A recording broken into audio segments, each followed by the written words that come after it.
नमस्कार दोस्तों, आप लोग देख रहे हो माय यूट्यूब चैनल ध्रुवा बापू। आज मैं आलोचना करें सक्सेसर ऊपर। सक्सेस होबले हले कि लागे तारे ऊपर मैं भिडिओ बनाम। भिडिओ शेषলৈ চাই থাকক। আহক বাৰু আমাৰ ভিডিঅ'টো আৰম্ভ। ইউটিউবে দেখুৱাইছে যে 45% মানুহে মোৰ ভিডিঅ'সমূহ চায়, কিন্তু চেনেলটো ছাবস্ক্ৰাইব কৰা নাই। গতিকে চেনেলটো ছাবস্ক্ৰাইব কৰা, বেল আইকনটো দবাই দিয়া, তেতিয়াহে মোৰ আগৰ ভিডিঅ'সমূহ নটিফিকেশ্যন পাবা। কিবা ভুল ভ্ৰান্তি বা যি হওক ভাল লাগিলে কমেণ্ট কৰা।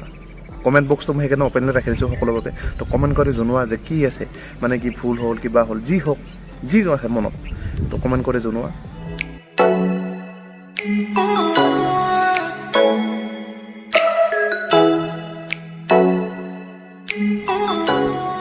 প্ৰথমতে তোমাক লাগিব লক্ষ্য। তুমি যিকোনো এটা কাম কৰাৰ আগতে লক্ষ্য লাগিব। যি হওক সেইটো, তুমি সেনাত ভৰ্তি হোৱা, যি কাম তোমাৰ, যি কাম হওক, সেইটোৰ ওপৰত যদি তুমি লক্ষ্য নাৰাখা তেতিয়াহ'লে তুমি কেতিয়াও ছাকচেছ হ'ব নোৱাৰা। দ্বিতীয়টো হ'ল কষ্ট।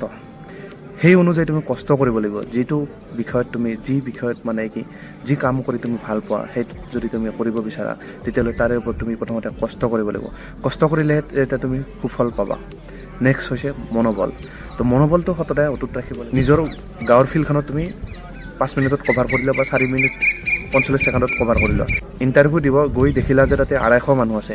তো 250 মানুহৰ মাজত তুমি হতাশাত ভুগি যাব পাৰা। গতিকে হতাশাত কেতিয়াও ভুগিব নালাগে। মনোবল স্থিৰতা ৰাখিব লাগে, চেষ্টা কৰিব লাগে, ভাবিব লাগে যে মোৰ পিছত কোনো নাই, ময়ে অকলে, গতিকে মই দৌৰিম। মই নিজৰ ফিল্ডখনত 4 মিনিট 45 ছেকেণ্ডত দৌৰি পাৰ কৰোঁ, কিন্তু ইয়াতে মই 4 মিনিট 30 ছেকেণ্ডত দৌৰি সোমাবলৈ চেষ্টা কৰিম। সেইটো হ'ল মনোবল। তো মনোবল সদায় অটুট ৰাখিব লাগে। এটা সৰু উদাহৰণ দিওঁ মই।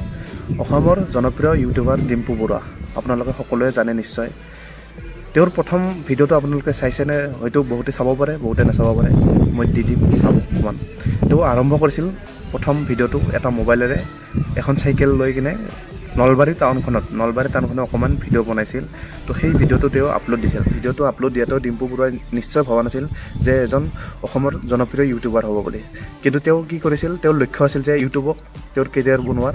গতিকে তেওঁ কষ্ট কৰি, নিজে কষ্ট কৰি ভিডিঅ'সমূহ বনাইছিল, নিজে মোবাইলেৰে বনাইছিল। আজি মই যেনেকৈ ঠিক এইদৰে বনাই আছোঁ, তো সেইদৰে তেওঁ বনাই আছিলে ভিডিঅ'সমূহ। তো ভিডিঅ'সমূহ বনাই কষ্ট কৰি আজি তেওঁ এজন জনপ্ৰিয় ইউটিউবাৰ হৈ পৰিছে। তো সেয়ে মানুহক প্ৰথমতে যদি ছাকচেছ হ'বলৈ ইচ্ছা, তেতিয়াহ'লে প্ৰথম তোমাক লক্ষ্য লাগিব, নেক্সট লাগিব তোমাৰ কষ্ট কৰিব লাগিব। তাৰপিছতে তুমি এজন ছাকচেছ হ'ব পাৰিবা। উদাহৰণটো মই এইটো কাৰণতে দিছোঁ যে মানুহে সদায় অকল ছাকচেছ হোৱাৰ সপোন দেখি কিনে হোৱাটছআপত ষ্টেটাছ দিলেই নহ'ব। তাক লক্ষ্যত উপনীত হ'ব লাগিব। তুমি যি বিভাগত হোৱা, মানে কি যি কামত, যি হওক, বিজনেছ হওক, চাকৰি বাকৰি যি হওক, তাত যদি তুমি লক্ষ্যত উপনীত হোৱা, এটাই লক্ষ্য ৰাখা যে মই এইটো কাম কৰিবই লাগিব, আৰু সেই অনুপাতে তুমি কষ্ট কৰা আৰু মনোবল অটুট ৰাখিবা, তেতিয়াহে তুমি ছাকচেছ হ'ব পাৰা। ছাকচেছ হ'বলৈ হ'লে এইটো এনেকুৱা নহয় যে আজি মানে কি কষ্ট কৰিছা, কাইলৈ ছাকচেছ হৈ যাবা। কেতিয়াবা কাৰণে হৈও যায় আৰু বহুতে নহ'বও পাৰে। গতিকে প্ৰথমতে কষ্ট কৰা, তাৰপিছত মনোবল অটুট ৰাখা, এদিন নিশ্চয় সফল হ'ব পাৰিবা। 40% মানুহে আনছাবস্ক্ৰাইব কৰি কিনে ভিডিঅ'সমূহ চাই আছে। তো প্লিজ ইয়াৰ ভিডিঅ'সমূহ ইমান কষ্ট কৰি বনাওঁ তোমালৈ গ'লে বা আপোনালোকলৈ ভিডিঅ'সমূহ ইমান কষ্ট কৰি বনাওঁ মই।